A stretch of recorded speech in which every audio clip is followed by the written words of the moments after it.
Today I'm going to be showing you the F-Style kit from Focaccia. This is specifically for 2020 plus VW Caddy Maxi models. The first thing we're going to do is open the ramp. Now you'll see that the ramp has two levers. One is to bring the ramp out, one is actually to fold the ramp in. So we're going to start with bringing the ramp out. First thing you want to do is pull the lever on the passenger side of the vehicle up to release it, folding your ramp out, making sure we're holding the handy handle there so we're not hurting our fingers. Once we bring that down, we're ready to enter the vehicle. This modification comes standardly with two front electric restraints, two Q-straight restraints with quick connect fittings, and a separate lap and sash belt. Let's put them on. First thing we need to do is attach the front electric restraints. We first need to turn them on. When they're on, they won't self-tension. When they're off again, they'll self-tension.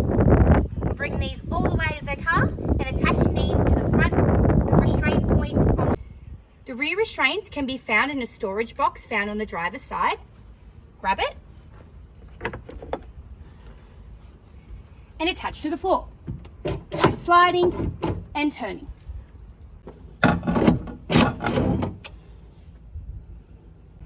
To take these off the floor, you first need to pull up the plunger to release, then you can turn and slide. To stow the ramp, we simply just need to, once again, pick it up from the handle, bring it in until it secures itself with a click.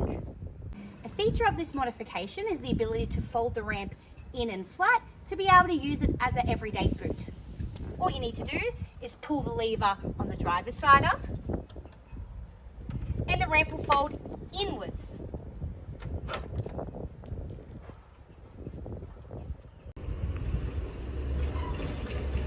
To bring it back up again, fold the ramp back in half, lift the lever and pull till it clicks into place.